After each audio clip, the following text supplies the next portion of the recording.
Assalamualaikum warahmatullahi wabarakatuh. Perkenalkan, nama saya Muhammad Ifki. Izinkan saya untuk menjelaskan suatu topik mengenai konsep trauma dan fobia.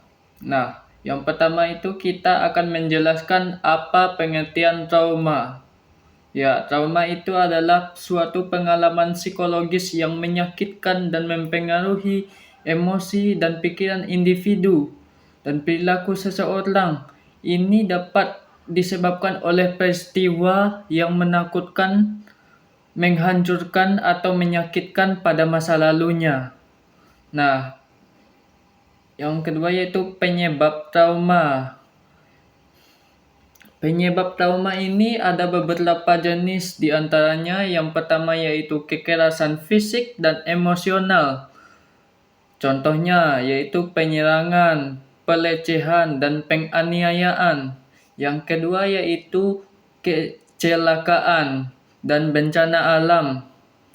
Kecelakaan dan bencana alam ini bisa menimbulkan yang namanya trauma. Trauma itu contohnya kecelakaan kendaraan bermotor, dan apabila ketika seseorang itu mengendarai motor dengan laju dengan kecepatan yang maksimal dan terjadilah suatu kecelakaan sehingga membuat ia itu takut kembali untuk berkendara seperti biasa, dan ia akan mengalami yang namanya trauma. Trauma bencana alam. Bencana alam ini contohnya ada di suatu tempat yang berada di tanah datar, contohnya di Sungai Jambu. Di sana banyak sekali orang-orang dan anak-anak yang mengalami trauma dari bencana Galodo yang menyebabkan psikis dan emosional mereka menjadi trauma. Yang ketiga yaitu kehilangan orang yang dicintai, seperti kematian orang yang disayangi, perceraian atau perpisahan anggota keluarga.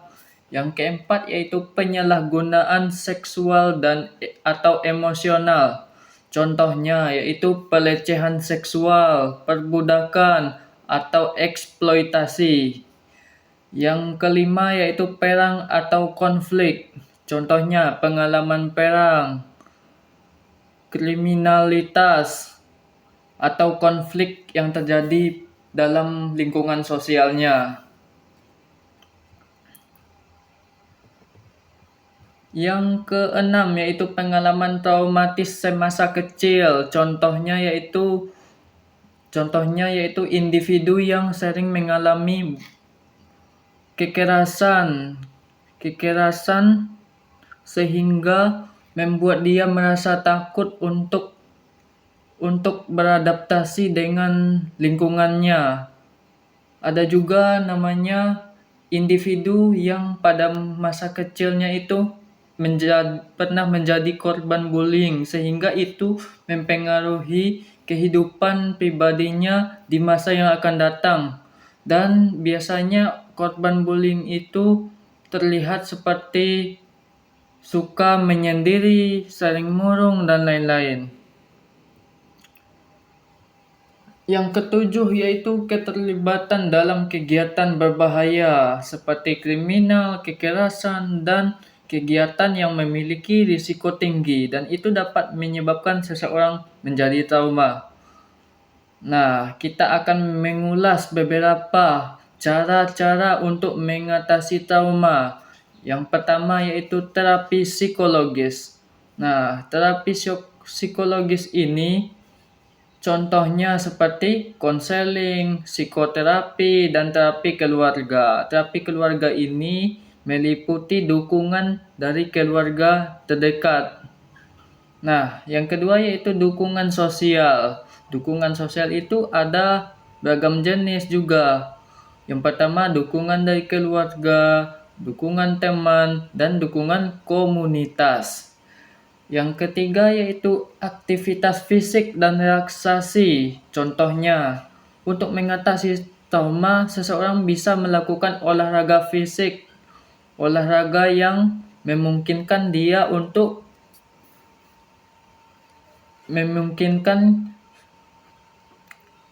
pikirannya untuk selalu tenang. Contohnya yoga dan meditasi. Nah, yang keempat yaitu penggunaan teknik manajemen stres. Itu menggunakan teknik pernapasan, relaksasi otot, dan visualisasi. Yang kelima yaitu pengobatan medis.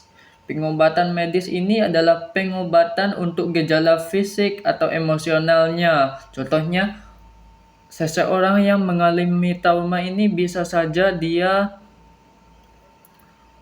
pergi berobat ke psikiater dan mereka akan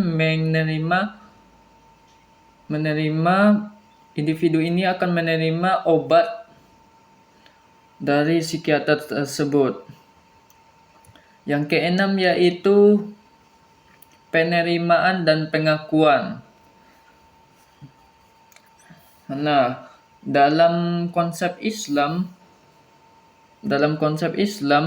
penerimaan dan pengakuan ini juga termasuk salah satu terapi, yang mana kita di sini diharapkan untuk menerima apa yang telah terjadi pada hidup kita.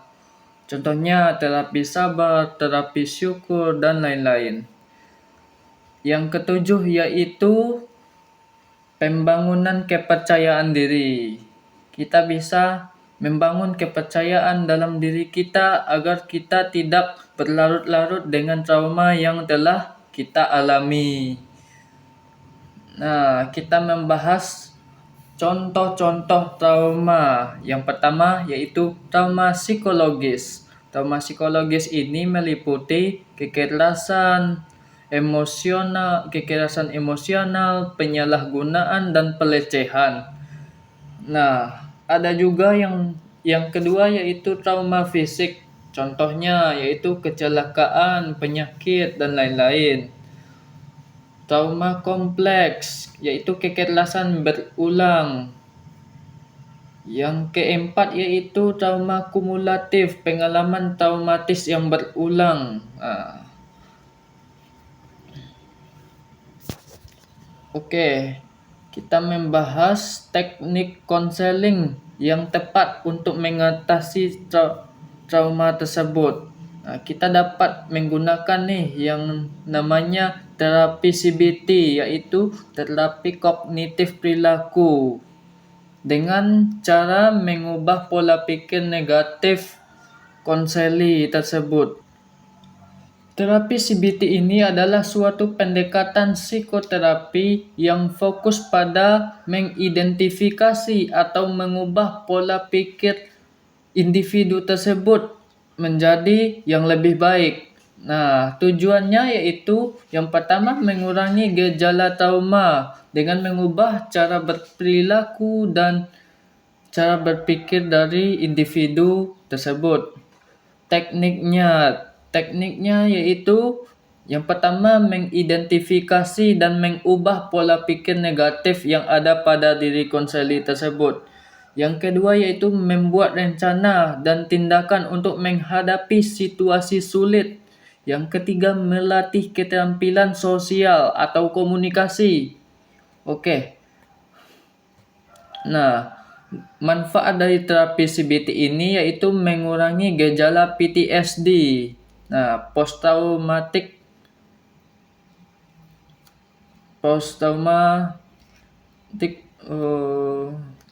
disorder, depresi, dan kecemasan.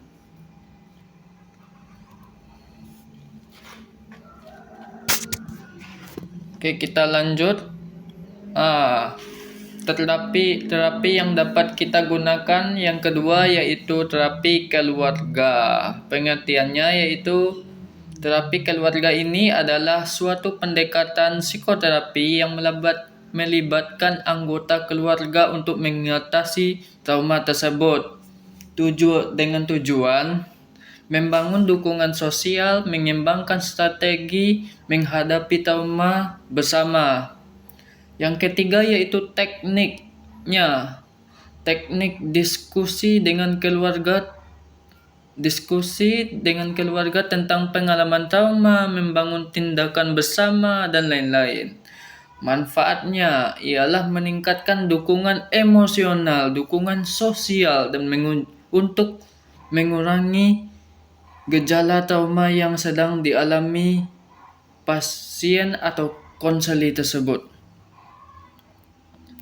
Nah, yang ketiga, cara mengatasi trauma yang ketiga yaitu dengan cara terapi mindfulness. Nah, apa itu terapi mindfulness? Nah, terapi mindfulness ini adalah suatu pendekatan psikoterapi yang fokus pada kesadaran dan penerimaan saat ini dengan tujuan satu, mengurangi stres dan meningkatkan kesadaran diri. Nah, apa saja teknik yang dapat kita lakukan untuk mengatasi trauma tersebut menggunakan terapi ini? Yang pertama yaitu meditasi atau latihan pernapasan dan latihan pernapasan.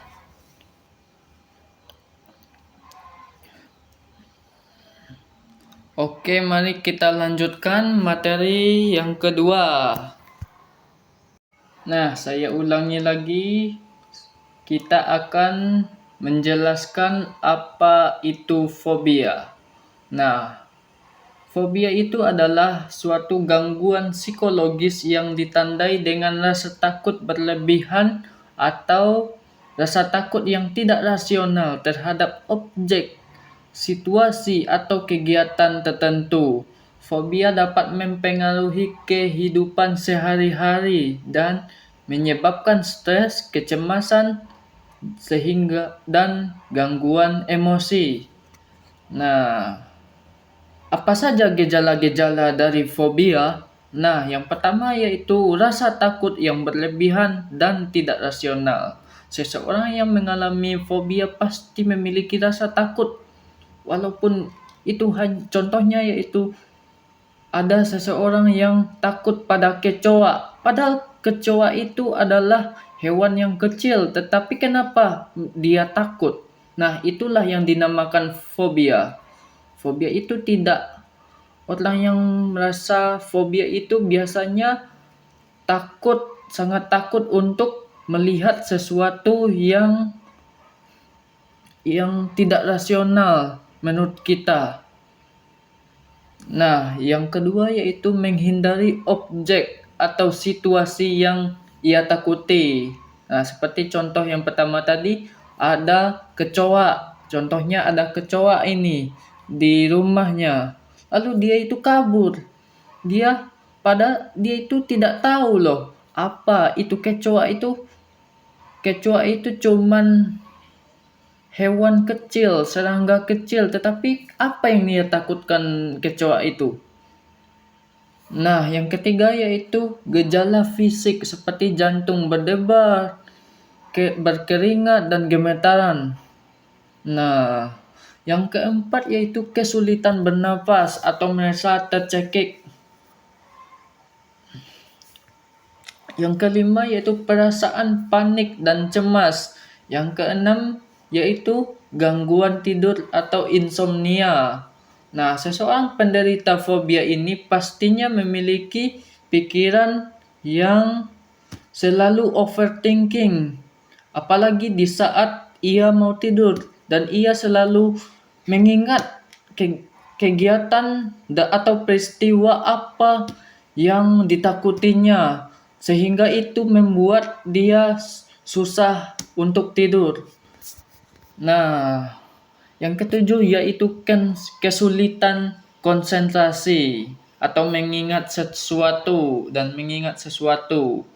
Nah, orang yang fobia ini biasanya mereka cenderung untuk tidak fokus baik dalam pembelajaran pastinya dia memiliki ingatan-ingatan yang buruk mengenai peristiwa yang pernah ia alami dan ia lihat tersebut, sehingga membuatnya merasa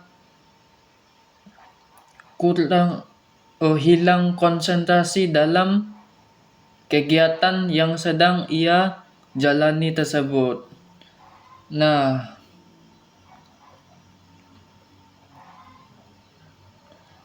apa saja penyebab dari fobia? Yang pertama yaitu pengalaman traumatis. Nah, pengalaman traumatis contohnya seperti seseorang yang takut akan linggis, padahal linggis itu hanyalah benda mati yang tidak tidak dapat melukai jika tidak kita pukul kepada diri kita.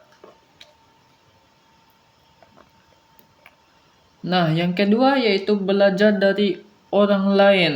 Penyebab fobia ini, contohnya kita melihat seseorang yang takut akan sesuatu sehingga kita juga terbawa dengan apa yang ia takutkan. Nah, yang ketiga yaitu faktor genetik. Ya, biasanya seseorang yang memiliki ketakutan terhadap sesuatu hal itu merupakan bawaan dari keturunan atau faktor genetiknya. Yang keempat yaitu kondisi lingkungan. Nah, yang kelima yaitu gangguan psikologis seperti depresi dan kecemasan. Yang keenam yaitu faktor biologis, keseimbangan kimia dalam otaknya. Oke, kita lanjut. Apa saja ya cara-cara mengatasi fobia? Yang pertama yaitu terapi kognitif atau CBT. Ya, terapi CBT ini kita sebagai konselor, kita dapat memberikan terapi ini kepada penderita tersebut dengan cara mengubah pola pikir yang negatif yang ada pada konseli tersebut. Dengan begitu, konseli dapat terarah menjadi ke yang lebih positif sehingga membuatnya bisa mengatasi fobianya tersebut. Yang kedua yaitu terapi relaksasi, terapi penggunaan obat-obatan, contoh obatnya yaitu antidepresan, ansiolitik. Untuk mendapatkan obat-obatan ini, biasanya seseorang itu dapat berobat ke psikiater. Nah, di psikiater itu kita bisa mendapatkan obat yang kita butuhkan sesuai kondisi kita, kondisi psikis kita. Nah, yang keenam yaitu yang selanjutnya yaitu dukungan sosial. Nah, kita itu bisa mendapatkan dukungan sosial baik itu dari keluarga, dari tetangga, dari teman sebaya dan lain-lain. Nah, untuk mengatasi fobia selanjutnya yaitu dengan cara pendidikan tentang fobia. Kita itu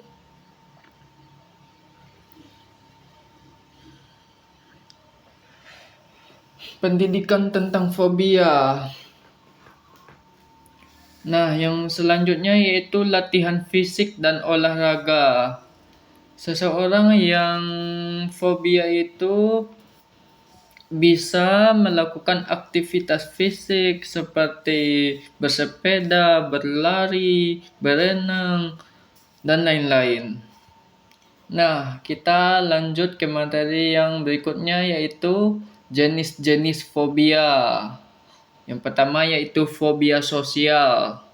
Fobia sosial ini adalah suatu fobia yang ditandai dengan adanya rasa takut dengan orang lain, takut berkumpul dengan sosial, takut bersosialisasi atau berkumpul dengan kerumunan. Ya, yang kedua yaitu fobia spesifik. Contohnya yaitu seperti fobia terhadap kecoa yang tadi. Seseorang yang fobia dengan kecoa. Nah, yang ketiga yaitu fobia agorafobia, yaitu takut dengan tempat umum. Yang keempat yaitu fobia hidrofobia. Nah, fobia hidrofobia ini biasanya seseorang itu mengalami suatu ketakutan yang aneh, ketakutan pada air. Nah, nah, apa saja teknik konseling untuk mengatasi fobia? Ya, teknik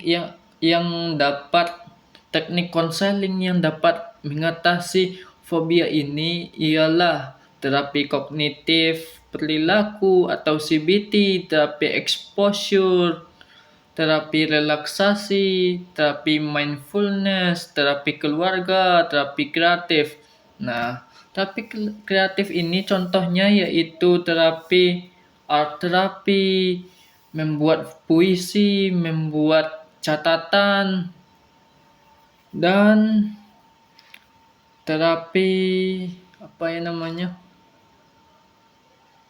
Terapi ini biasanya dalam terapi art terapi ini biasanya seseorang itu diminta untuk membuat suatu gambar yang berisikan ekspresi dia, dan dari ekspresi gambar yang ia buat pada kertas lembar itu, si konselor atau psikolog dapat mendiagnosis apa